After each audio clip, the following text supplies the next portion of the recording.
السلام علیکم ورحمۃ اللہ وبرکاتہ۔ الحمدللہ رب العالمین والصلاة والسلام علی رسولہ الکریم وعلی آلہ وصحبہ اجمعین وبعد۔ حدیث نمبر 99 ہے، اور اس حدیث میں حضرت جابر رضی اللہ تعالیٰ عنہ عن جابر رضی اللہ تعالیٰ عنہ ان رسول اللہ صلی اللہ علیہ وسلم قال لمعاذ فلولا صلیت بسبح اسم ربک الاعلی والشمس وضحاها واللیل اذا یغشا فإنه يصلی وراءک الکبیر والضعیف وذو الحاجہ، متفق علیہ۔ حضرت جابر رضی اللہ تعالیٰ عنہ سے روایت ہے کہ رسول اللہ صلی اللہ علیہ وسلم نے حضرت معاذ سے یہ بات کہی، آپ نماز میں سبح اسم ربک الاعلی والشمس وضحاها واللیل اذا یغشا یہ کیوں نہیں پڑھتے؟ کیونکہ آپ کے پیچھے بڑے بزرگ، کمزور اور ضرورت مند نماز پڑھتے ہیں۔ فلولا کیوں نہیں، یصلی وراءک آپ کے پیچھے نماز پڑھتے ہیں، الکبیر بڑے، الضعیف کمزور، ذو الحاجہ ضرورت مند۔ نبی کریم صلی اللہ علیہ وسلم کے پاس یہ شکایت آئی تھی حضرت معاذ کی کہ آپ لمبی نماز پڑھاتے ہیں۔ تو جب یہ شکایت آپ کے پاس آئی تو اس وقت پھر آپ نے حضرت معاذ کو بلا کر یہ نصیحت کی کہ یہ جو صورتیں ہیں جن کا تذکرہ ہوا سورۃ الاعلیٰ کا، اور اسی طرح سورہ والشمس وضحاها، اور اسی طرح سورہ واللیل اذا یغشا، کہ یہ چھوٹی صورتیں ہیں، تو نماز میں ان چھوٹی صورتوں کو پڑھو کیونکہ تمہارے پیچھے بوڑھے بھی ہیں، کمزور بھی ہیں اور ضرورت مند بھی ہیں۔ تو اس چیز کو سامنے رکھتے ہوئے نماز زیادہ طویل نہیں پڑھانی چاہیے امام کو، لیکن بعض اوقات پڑھا بھی سکتے ہیں، جیسے کل بات ہوئی تھی کہ امام کو اپنے نمازیوں کا علم ہوتا ہے تو وہ ان کو سامنے رکھتے ہوئے اس کے مطابق کبھی کبھار اگر طویل نماز کر بھی لے تو کوئی حرج نہیں ہے، لیکن اگر وہ دیکھتا ہے کہ اس کے ہاں زیادہ تر بوڑھے لوگ ہیں، کمزور ہیں، ضرورت مند ہیں، تو پھر اس کو چاہیے کہ وہ اسی چیز سے کام لے کہ نماز کو زیادہ طویل نہ کرے۔ زیادہ طویل کرے گا تو لوگ فتنے میں پڑیں گے، بلکہ آپ نے صحابی کو کہا تھا کہ کیا تم لوگوں کے لیے فتنہ پیدا کرنا چاہتے ہو؟ فتنے کا سبب مت بنو، لوگ ایسا نہ ہو کہ نماز چھوڑ کے چلے جائیں۔ اور ہوا بھی کہ جب نماز لمبی ہوئی تو ایک شخص نماز چھوڑ کے چلا گیا اور الگ سے اپنی نماز پڑھی اور گھر چلا گیا۔ تو اس لیے اس چیز سے بچنا چاہیے تاکہ لوگ فتنے میں مبتلا نہ ہوں۔ اس حدیث میں ایک اور بات جو احکام الحدیث میں بیان ہوئی ہے وہ یہ ہے کہ نبی کریم صلی اللہ علیہ وسلم اپنے صحابہ کو بات سمجھاتے ہوئے بڑی نرمی اور شفقت سے پیش آتے، اور جو بات سمجھانا ہوتی اس بات کو بڑی حکمت اور دانائی کے ساتھ اپنے صحابہ کو، اپنے ساتھیوں کو ان کے سامنے بات بیان کرتے یا ان کی تربیت کرتے۔ یہ نہیں کہ ان کی کسی غلطی پر یا کوتاہی پر ایک دم کوئی سخت لہجہ اختیار کر کے ان سے گفتگو کریں، یہ اللہ کے نبی کا طریقہ نہیں تھا، بلکہ کسی بھی بات میں آپ نے کوئی تربیت کرنا ہوتی تو بڑی محبت سے اور شفقت سے اور پیار سے آپ تربیت کرتے تھے۔ اگلی حدیث، حدیث نمبر 100، عن انس بن مالک رضی اللہ تعالی عنہ ان النبی صلی اللہ علیہ وسلم و ابا بکر و عمر رضی اللہ عنہما كانوا يفتتحون الصلاة بالحمد لله رب العالمين، وفي رواية صليت مع أبي بكر وعمر وعثمان فلم أسمع أحدا منهم يقرأ بسم الله الرحمن الرحيم، ولمسلم صليت خلف النبي صلى الله عليه وسلم وأبي بكر وعمر وعثمان رضي الله عنهم فكانوا يستفتحون الصلاة بالحمد لله رب العالمين لا يذكرون بسم الله الرحمن الرحيم في أول قراءة ولا في آخرها۔ انس بن مالک رضی اللہ تعالیٰ عنہ سے روایت ہے کہ نبی کریم صلی اللہ علیہ وسلم وہ کہتے ہیں کہ نبی کریم صلی اللہ علیہ وسلم، ابو بکر اور عمر رضی اللہ تعالیٰ عنہم کا نماز کا آغاز الحمدللہ رب العالمین سے ہوتا تھا، اور ایک روایت کے حضرت انس کہتے ہیں میں نے ابو بکر صدیق، عمر فاروق، عثمان غنی رضی اللہ تعالیٰ عنہم کے ساتھ نماز پڑھی، میں نے ان میں سے کسی ایک کو بھی بسم اللہ الرحمن الرحیم پڑھتے ہوئے نہیں سنا۔ مسلم کی روایت میں ہے کہ میں نے نبی کریم صلی اللہ علیہ وسلم، ابو بکر، عمر، عثمان رضی اللہ عنہم کے پیچھے نماز پڑھی۔ وہ نماز کی ابتدا الحمدللہ رب العالمین سے کیا کرتے تھے، وہ بسم اللہ الرحمن الرحیم کا ذکر نہیں کرتے تھے قرات کے شروع میں اور نہ ہی آخر میں۔ کانوا یفتتحون، آغاز کیا کرتے، صلیتو میں نے نماز پڑھی، خلف النبی صلی اللہ علیہ وسلم، یستفتحون الصلاۃ نماز کی ابتدا کیا کرتے، لا یذکرون ذکر نہیں کرتے تھے۔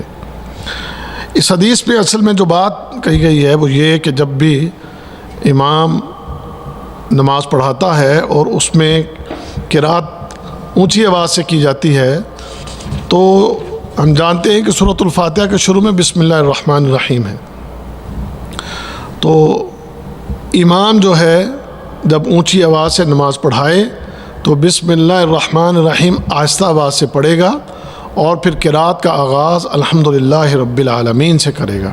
یہ نہیں ہے کہ بسم اللہ الرحمن الرحیم پڑھنی نہیں ہے، وہ پڑھنی ہے، لیکن وہ بلند آواز سے نہیں پڑھنی، وہ آہستہ آواز سے پڑھی جائے گی اور قرات کا آغاز الحمدللہ رب العالمین سے کریں گے۔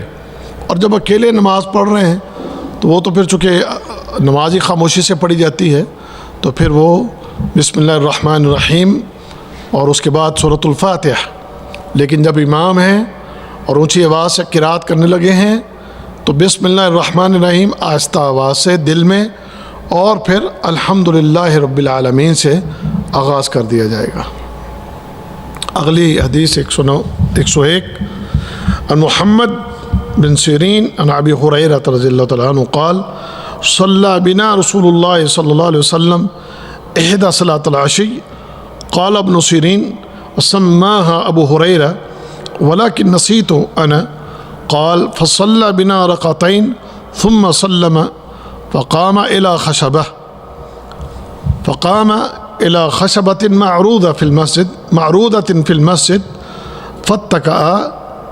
فاتكأ عليها كأنه غضبان ووضع يده اليمنى على اليسرى فشبك بين أصابعه وخرجت السرعان من أبواب المسجد فقالوا أقصرت الصلاة وفي القوم أبو بكر وعمر فهاب أن يكلمه وفي القوم رجل في يديه طول يقال له ذو اليدين فقال يا رسول الله أنسيت أم قصرت الصلاة فقال لم أنسى ولم تقصر فقال بلى نسيت فقال أكما يقول ذو اليدين قالوا نعم فتقدم فصلى ما ترك ثم سلم ثم كبر وسجد مثل سجوده أو أطول ثم رفع رأسه فكبر ثم كبر وسجد مثل سجوده أو أطول ثم رفع رأسه وكبر فربما سألوه ثم سلم قال فنبئت أن عمران بن حسین قال ثم سلم۔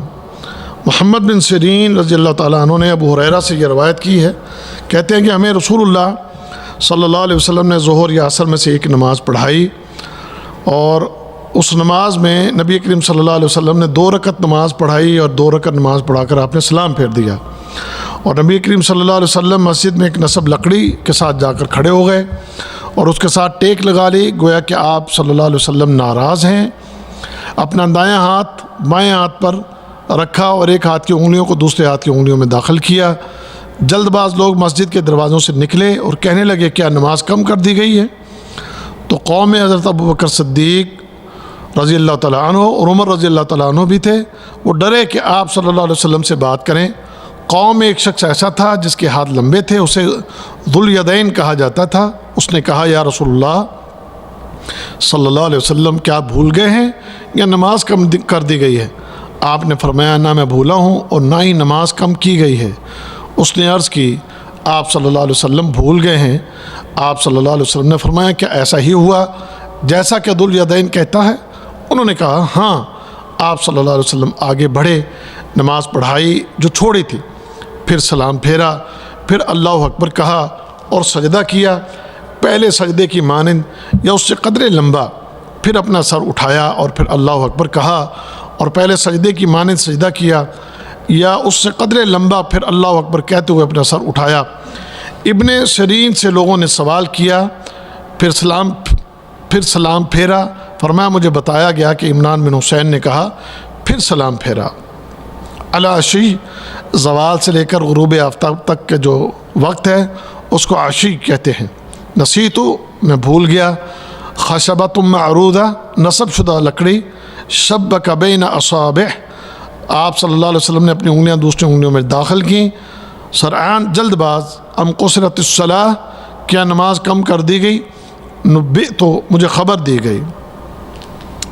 یہ جو ایک حدیث ہے, لمبی حدیث ہے, اس حدیث میں نبی کریم صلی اللہ علیہ وسلم آپ نے ایک نماز پڑھائی, نماز ظہر تھی یا نماز عصر تھی. تو اس نماز میں آپ نے 2 رکعت پڑھائیں اور 2 رکعت پڑھا کے آپ نے سلام پھیر دیا, اور سلام پھیر کے آپ اپنے مصلی سے اٹھ کے مسجد کے اندر ایک جگہ لکڑی گاڑی ہوئی, نصب شدہ ایک لکڑی تھی, آپ اس کے ساتھ جا کر ٹیک لگا کر کھڑے ہو گئے اور کچھ سوچ میں مبتلا ہو گئے. جیسے حدیث میں ہے کہ آپ شاید کسی بات پر غصہ میں تھے اور آپ نے اپنی انگلیوں میں ڈال لیں اور وہاں پر کھڑے ہو گئے. تو جب آپ نے یہ اس طرح نماز پڑھی, اب جب سلام پھیر گیا تو کچھ لوگ تو جلدی ہوتی ہے جیسے بعض لوگوں کو, وہ تو اٹھ کر چل دیے, لیکن بعض لوگ بیٹھے رہے. اب لوگ جو ہیں جو چلے گئے انہوں نے یہ قیاس کر لیا کہ بھئی لگتا ہے کہ نماز میں کمی کر دی گئی ہے, کیونکہ پہلے تو ہم 4 رکعت پڑھتے ہیں تو آج 2 رکعت پڑھی گئی ہے, تو لگتا ہے کہ بھی اب اس نماز میں 4 کی بجائے اب 2 فرض ہو گئے ہیں. تو وہ یہی قیاس کرتے ہوئے باتیں کرتے ہوئے مسجد سے نکل گئے. اور بعض ابھی مسجد میں بیٹھے اسی خیال میں کہ یہ ہم نہ جانے آپ بھول گئے ہیں یا واقعی نماز کم کر دی گئی ہے, لیکن کسی میں ہمت نہیں ہو رہی کہ نبی کریم صلی اللہ علیہ وسلم سے سوال کریں, پوچھیں. حتیٰ کہ 2 عظیم صحابی ابو بکر صدیق رضی اللہ تعالیٰ عنہ اور عمر فاروق رضی اللہ تعالیٰ عنہ وہ بھی بیٹھے ہیں, اور جیسے حدیث میں ہے کہ وہ ڈرے اس بات سے کہ ہم نبی کریم صلی اللہ علیہ وسلم سے بات کریں. تو ایک روب تھا آپ کی شخصیت کا, تو اس روب کی وجہ سے ان کی ہمت نہ ہوئی سوال کرنے کی.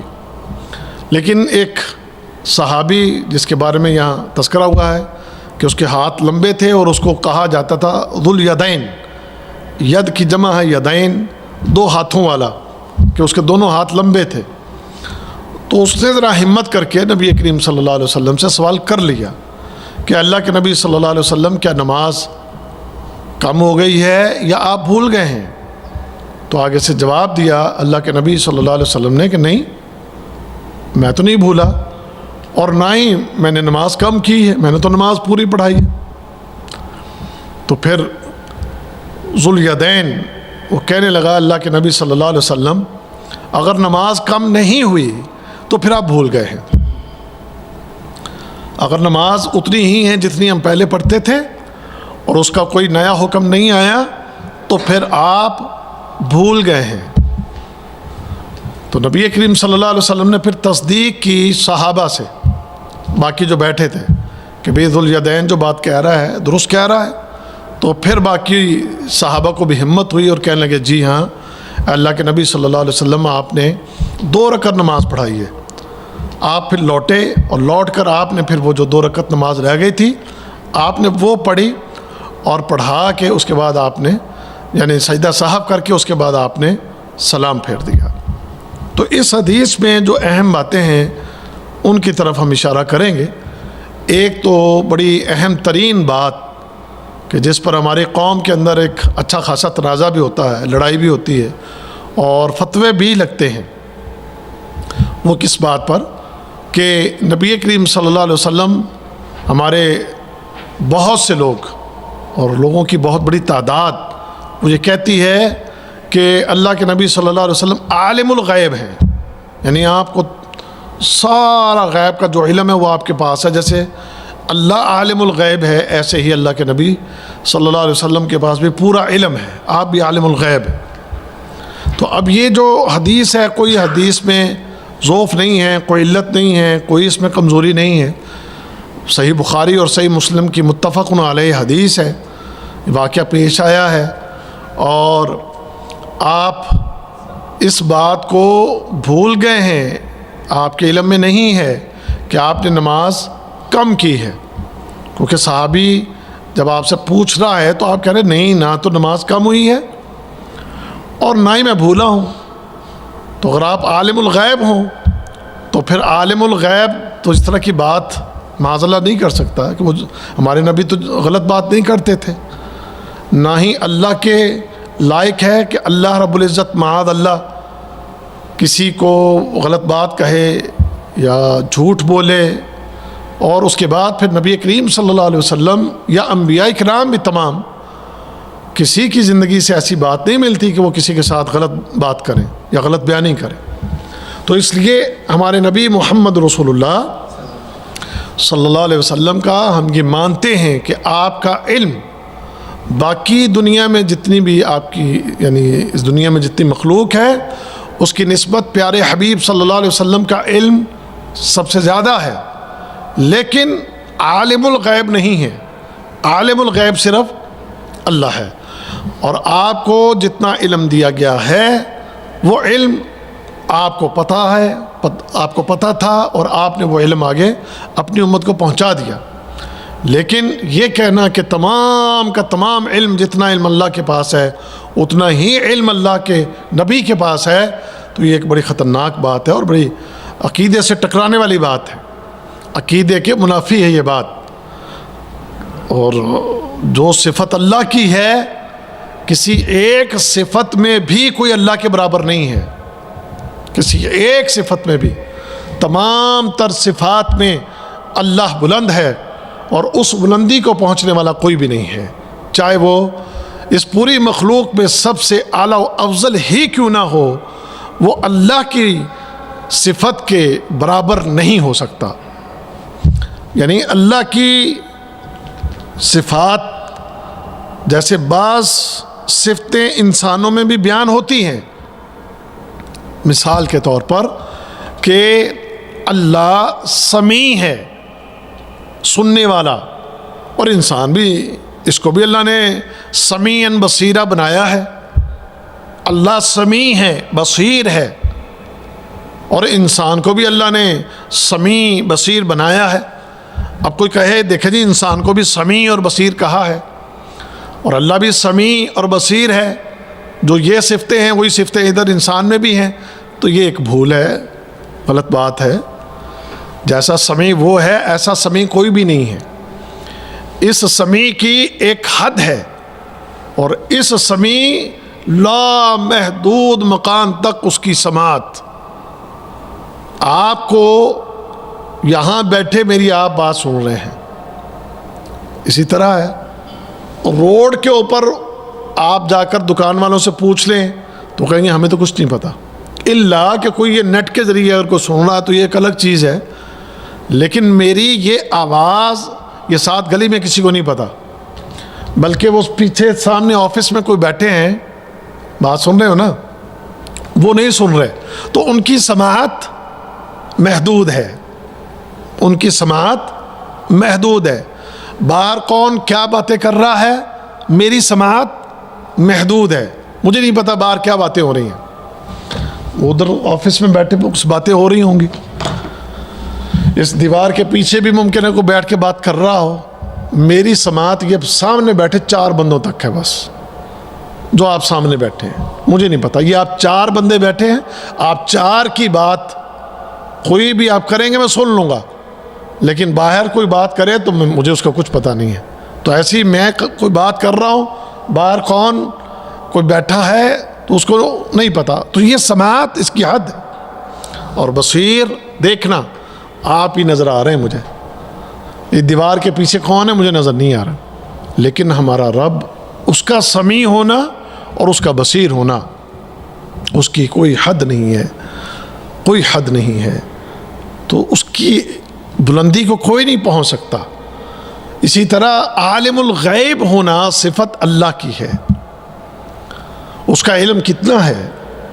یہ کائنات پوری اتنی بڑی ہے کہ اتنی بڑی کائنات کا علم انسان کو جو دیا گیا ہے وہ بہت تھوڑا ہے. انسان کے پاس جو علم ہے وہ بہت تھوڑا ہے. اللہ کے علم کی کوئی حد ہی نہیں ہے. جو راز وہ جانتا ہے، جو چیزیں وہ جانتا ہے، وہ کسی اور کے علم میں نہیں ہے. جتنا اس نے کسی کو بتا دیا اتنا ہی پتا ہے بس. علم الانسان ما لم یعلم، جو چیزیں انسان کی ضرورت تھی انسان نہیں جانتا تھا، اللہ نے اس کو سکھائی ہیں. اس خالق نے، اس مالک نے وہ علم اس کو دیا کہ یہ چیزیں ہیں، یہ تمہارا علم جو اس سے پہلے تمہارے پاس نہیں تھا، یہ علم تمہیں آج دیا جا رہا ہے. فرشتے نہ جانے کتنے عرصے سے اللہ کے پاس آسمانوں پر اس کی عبادت میں لگے ہوئے ہیں. ہمیں نہیں پتا کب سے، ہزاروں سال پہلے ہوگا، لاکھوں سال پہلے ہو، کروڑوں سال پہلے، اس کا ہمیں نہیں پتا. اور قریب ہیں، آسمانوں پر ہیں، اور سب سے قریب جبرائیل امین ہے. جبرائیل امین سب سے قریب فرشتہ ہے. ٹھیک ہے. اب جب اللہ نے آدم علیہ السلام کو بنا لیا، آدم علیہ السلام کو جب اللہ تعالیٰ نے بنا لیا تو کہا کہ بھئی تم سجدہ کرو. تو سجدہ تو کیا، لیکن اس سے پہلے ایک مکالمہ ہوا فرشتوں کے درمیان اور اللہ تعالیٰ کے درمیان. فرشتوں نے یہ کہا تھا کہ یا اللہ، جب اللہ نے کہا میں ایک بشر بنانے لگا ہوں، تو فرشتوں نے کہا یا اللہ تو ایک مخلوق بنائے گا اگر تو یہ تو آپس میں مریں گے، کٹیں گے، لڑیں گے، قتال کریں گے، کیونکہ ان کے سامنے اس سے پہلے ایک مثال جنات کی تھی. تو اسی کو سامنے رکھ کے فرشتوں نے یہ بات کہی. تو اللہ تعالیٰ نے فرمایا کہ بھئی میں جو جانتا ہوں وہ تم نہیں جانتے، میں جو بنانے جا رہا ہوں اس کے پیچھے جو میری حکمت ہے تم نہیں جانتے. بن گئے آدم علیہ السلام. اللہ نے آدم علیہ السلام کو بلا لیا، فرشتوں کو بھی بلا لیا. اب کچھ چیزیں سامنے رکھی اللہ تعالیٰ نے اور فرشتوں سے کہا کہ ان چیزوں کے نام بتاؤ. سورہ بقرہ میں وہ واقعہ لمبا ہے کہ بھئی ان چیزوں کے نام بتاؤ. تو فرشتے ان چیزوں کا نام نہیں بتا سکے. پھر اللہ تعالیٰ نے آدم علیہ السلام سے کہا کہ اے آدم، اور پھر اللہ تعالیٰ کیا کہتے ہیں؟ کہتے ہیں ہم نے آدم کو سکھائے ان چیزوں کے نام، ہم نے آدم کو بتائے کہ ان چیزوں کے یہ نام ہے. تو آدم علیہ السلام کو جب اللہ نے سکھا دیا تو تب آدم علیہ السلام آپ سے اللہ نے پوچھا آدم ذرا تم ان کے نام بتاؤ. تو آدم علیہ السلام نے ان چیزوں کے نام بتا دیے. اب جو میں بات کرنا چاہتا ہوں وہ یہ کہ فرشتے آدم علیہ السلام سے پہلے کے ہیں اور اللہ کے بڑے قریب ہیں. جبرائیل امین بھی ان میں ہے، لیکن کچھ چیزیں صرف اللہ نے سامنے رکھی، ذرا ان کے نام تو بتاؤ، لیکن وہ نام نہیں بتا سکے. اور آدم علیہ السلام ابھی پیدا ہوئے مادری چند منٹ، چند گھنٹے یا چند دن ہوں اور انہوں نے ان چیزوں کے نام بتا دیے کہ یہ نام ہے. اور کیسے بتائے؟ اللہ نے کہا کہ میں نے آدم کو سکھایا، میں نے آدم کو بتایا، تو آدم نے ان کے نام بتا دیے. تو یہ اللہ کسی کو علم دے تو اس کو پتہ چلتا ہے، وگرنہ اس کے علم میں کوئی چیز نہیں ہے. اور وہ جو علم دیتا ہے وہ اس کی حیثیت کے مطابق، اس کی ضرورت کے مطابق، اور اس میں ایک حد ہے، لیکن اللہ کے برابر نہیں ہو سکتا. تو عالم الغیب وہ صرف اللہ ہے اور کوئی نہیں ہے. تو یہ عقیدے کی اصلاح کی بات اس حدیث میں جو ہمارے سامنے آئی ہے اس کی ہم نے وضاحت کر دی. پھر ایک اور بات، اللہ اکبر کبیرہ، بھول جانا.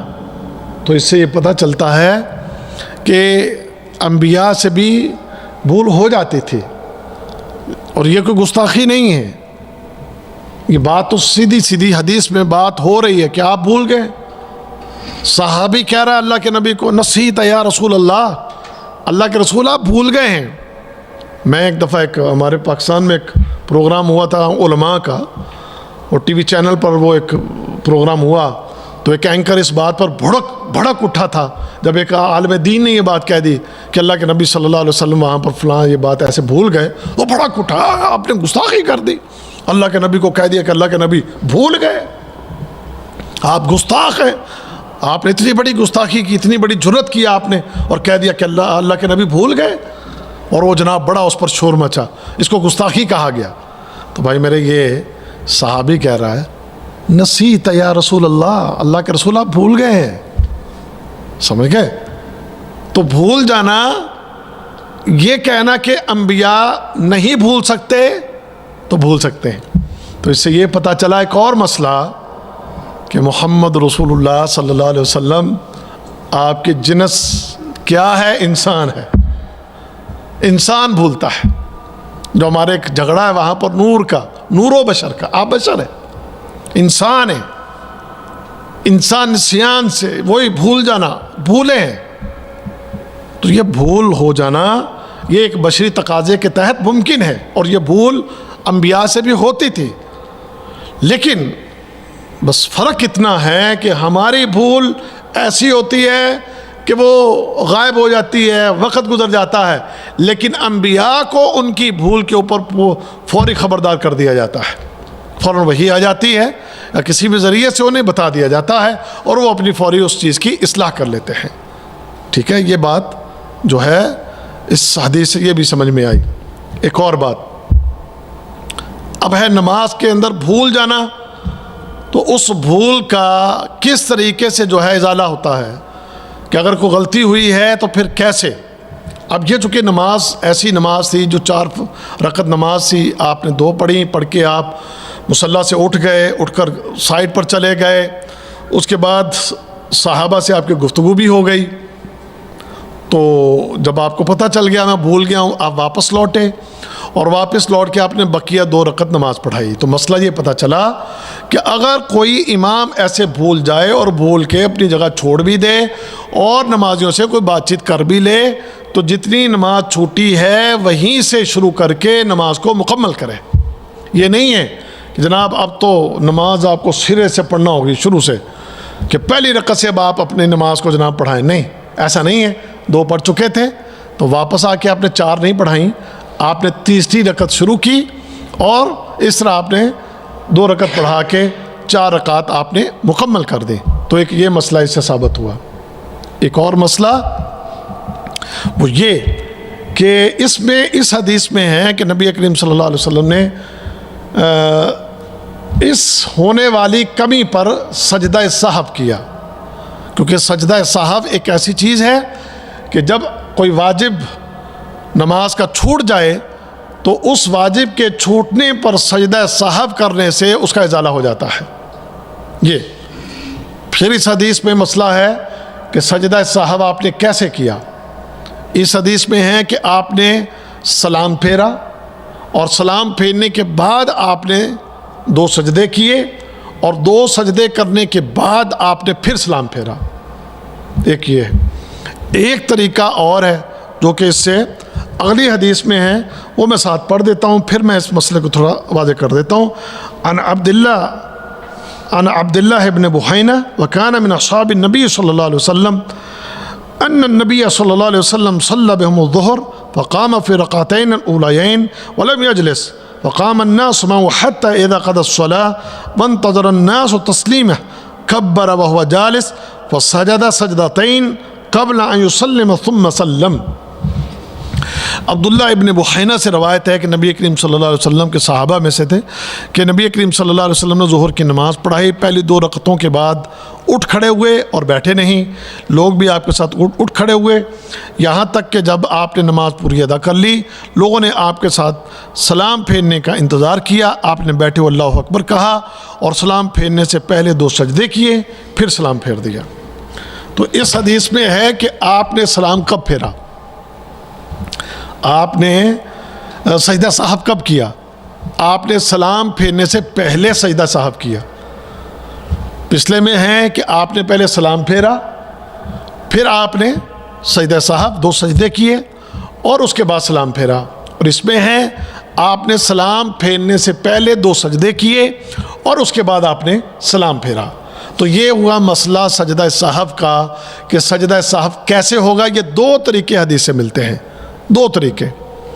ایک طریقہ یہ ہو گیا کہ دونوں طرف سلام پھیر کے دو سجدے اور پھر سلام، اور دوسرا طریقہ کہ سلام پھیرنے سے پہلے 2 سجدے اور پھر اس کے بعد سلام۔ ایک طریقہ بر صغیر میں ہے، وہ مجھے کئی حدیث میں آج تک مجھے نہیں پتہ، کہیں ضعیف، موضوع، من گھڑت کسی روایت میں ہے، واللہ اعلم، میرے علم میں آج تک وہ بات نہیں آئی۔ وہ ایک تیسرا طریقہ ہے، لیکن وہ پاکستان اور انڈیا کا طریقہ ہے شاید، لیکن حدیث میں یا صحابہ نے کوئی ایسا عمل کر کے میرے علم میں نہیں ہے کہ ایسا کبھی کیا ہو، کہ وہاں کیا کرتے ہیں اتحیات میں جب اشہد ان لا الہ الا اللہ پڑھتے ہیں، پڑھ کے تو ایک ہی طرف سلام پھیرتے ہیں، پھر سجدے کرتے ہیں 2، پھر اٹھتے ہیں، پھر اتحیات للہ والصلوات والطیبات پھر پڑھنا شروع کر دیتے ہیں، اور پھر پورا پڑھ کے پھر سلام پھیرتے ہیں۔ تو وہ ایک تیسرا طریقہ ان کا ہے، اور حدیث میں سے نبی کریم صلی اللہ علیہ وسلم کے یہی 2 طریقے ہیں سجدہ صاحب کے۔ اور اس سے کیا ہوتا ہے کہ اس سے جو کی ہوئی غلطی ہے اس کا ازالہ ہو جاتا ہے۔ اور ایک اور بات اس دوسری حدیث میں بیان ہوئی ہے کہ نبی کریم صلی اللہ علیہ وسلم نے 2 رکعت پڑھی، اور آپ 2 رکعت پڑھ کے تشہد میں بیٹھے نہیں، آپ اٹھ کر کھڑے ہو گئے، تو تشہد آپ کا کیا ہوا؟ تشہد آپ کا چھوٹ گیا۔ 2 مسئلے ہیں اس میں۔ نمبر 1، اگر امام پہلے تشہد میں بھول کر کھڑا ہو جائے تو پیچھے بیٹھ کر سبحان اللہ کہہ کر اس کو پیچھے نہیں لانا کہ بیٹھ جا، وہ اب کھڑا ہو گیا ہے، کھڑا ہو جائے بس۔ ہاں اگر کھڑے ہونے لگے اس وقت اگر آپ اس کو روک لیں تو ٹھیک ہے، وگرنہ اگر وہ کھڑا ہو گیا تو پھر اس کو واپس نہیں لایا جائے گا۔ بعض اوقات پیچھے بیٹھے سبحان اللہ کر رہے ہوتے کہ امام صاحب واپس آؤ، نہیں، حدیث میں ہے کہ اب اس کو واپس نہیں آنا چاہیے، وہ اب کھڑا ہو گیا، اب وہ اپنی نماز مکمل کرے۔ ایک مسئلہ۔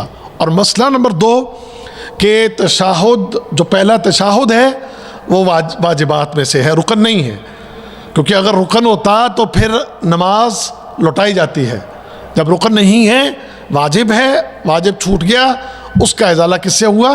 سجدہ صاحب سے ہو گیا، اور اس طرح نماز مکمل ہو گئی۔ تو یہ آج کے درس کی اہم باتیں تھیں۔ اللہ تعالیٰ سے دعا اللہ تعالیٰ ہم سب کو سمجھنے کی اور عمل کرنے کی توفیق عطا فرمائے۔ وآخر دعوانا ان الحمد للہ رب العالمین۔ سبحانک اللہم و بحمدک، اشہد ان لا الہ الا انت، استغفرک و اتوب الیک۔